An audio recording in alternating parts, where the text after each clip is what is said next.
So in my hunt for mods, I came across the cinematic mod for Half-Life 2, which is now in version 11, cinematic mod 11 right here. And this is a complete overhaul for the game, in which it changes the textures and changes graphics and pretty much everything in the game. And it's also for one of my favorite games, so that's pretty much what caught my attention. Now there are some requirements to run this mod, so I'll just go ahead and go over them pretty quickly here. Let me see. I know that you need Steam, obviously, in order to run anything, but you also need to have a fully installed Half-Life 2 and Episode 1 and Episode 2 game on your computer, and you have to have had started them. So you don't have to play them or anything, just as long as you started the game, and you could just quit right after that. But you need to also have Source SDK installed, and you can get that under Steam, under Tools, under the Tools section in, I believe it's a library actually. Yeah, it should be under Library and then Tools. Yeah, there it is. Okay, and you can go ahead and download it right here. But that's pretty much the only three things that you need.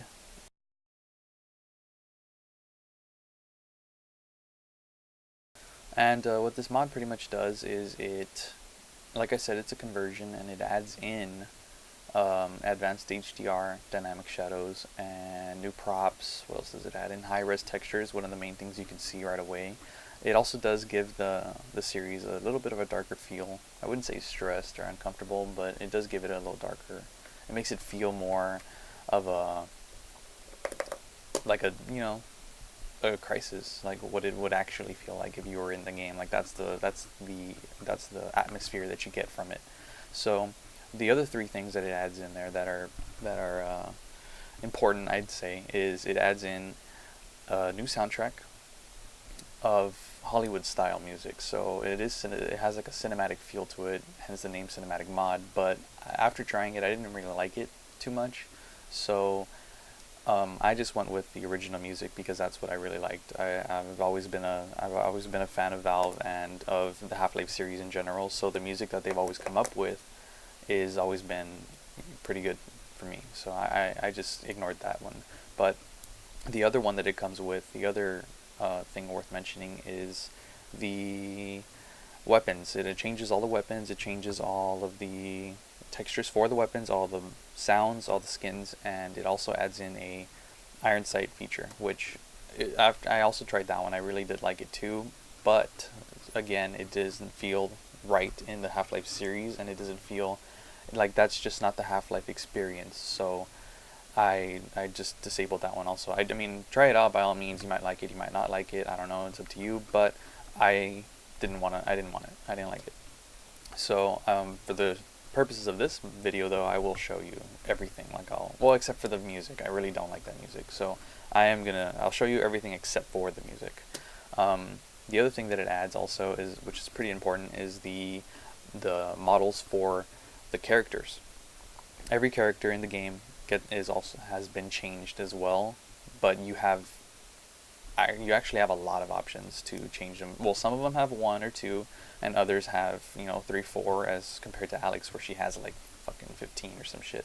But I'll show you that right now too. Now the mod is pretty simple to install. It's just an execute. So I mean, you just have to download it. Well, it's actually a lot of parts. It's like 42 parts. So if you're gonna download it in RAR file, in terms of RAR files, I think it's 42. Let me see. Yeah, it's right here. Or you can just, if you torrent stuff, there's a torrent right here. You can whichever one you want. That's what I did. I just torrented, and then right after that, it pretty much opens.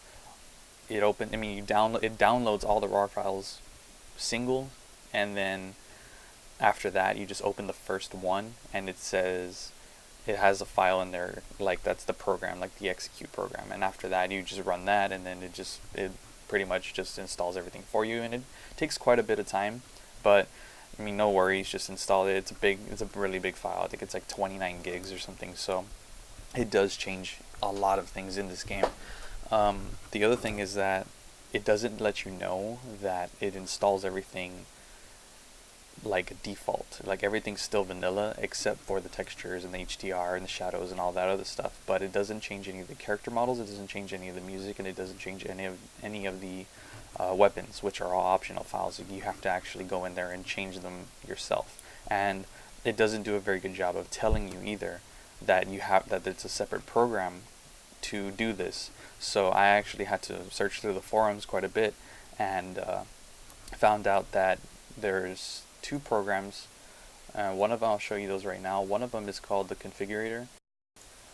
What that is pretty much, like I said, you're able to change the settings on everything. So you can actually, the most important parts, everything's selected here except for, I think, the cinematic soundtrack, the mod, weapons, and this isn't selected either, and this isn't selected either, and that's not selected either, which is the multi-core, enable multi-core.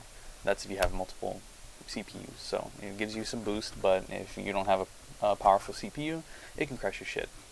So you can change everything. It has the settings right up here. You can change everything manually, or you can just, if you're lazy or something, or you don't know exactly what these mean, which, I mean, it gives you a explanation, but in case you're just like, I don't know, just click. So the bloom effects, I recommend keeping that at moderate, because I did try strong, very strong, and extreme, and it's just fucking ridiculous. Like, everything is just stupid. So I just stick with moderate. That's perfectly fine. That's pretty much it. I mean, like I said, the cinematic soundtrack, the mod weapons, and that's it. Like, those are the only two that you would actually change yourself if you wanted them active in the game, which I obviously don't have cinematic soundtrack enabled because, like I said, I don't like it, but I'm going to stick with the mod weapons. Right after that, you have Character Pimper, which through the configurator, you can click on Character Pimper and it'll take you to it. But if you can't find it, or if you went the other way around, just search for it in your search window and open Windows. So this is Alex, and these are her available models, and the basic, like, this is Half-Life 2, and this is the places that you see her in. So every time you see her, you can change her. So this intro, Eli's Lab, Nova Prospect, C-17 Plaza, Citadel, and then into Episode 1, same thing, Episode 2, same thing, and in each of these you have the same models. You can change it to whatever you want, and you can have one for intro and a separate one for Eli's Lab, separate one for Nova Prospect, or all the way across. It doesn't really matter. And these are the different models right here. So as you can see, what's changing pretty much is just the clothes. You have the same face. Right there, you got black glasses and stuff. Change of shirt. She's super built apparently. And then this one right here, actually in version 200 and I believe 210, 210 and 200, it changes into Adriana Lima, which is Victoria's Secret model. That's what they based this one off of. So you have this one, and then you also have the same thing. I guess it's just brown, and this is black. No, it looks brown too. I don't know, maybe it's just an HD model or something. Maybe they changed it. And then you also have the option to choose the original Valve model of Alex, which is also HD. It's just the original model. So, and then you also have your main characters. Same thing. These you don't actually have the option to choose when you see them, like the way you did with Alex, where you could change her every time you saw her in a different place. You just get to choose one, but I guess they figured you're pretty much with Alex all the time, so in episode 1 and 2, so they gave you that option. But Barney, you have the original HD model, or you have the one that they came up with. Oh, whoops. No, there you go, see? I already installed it, but install it again, fuck it, right?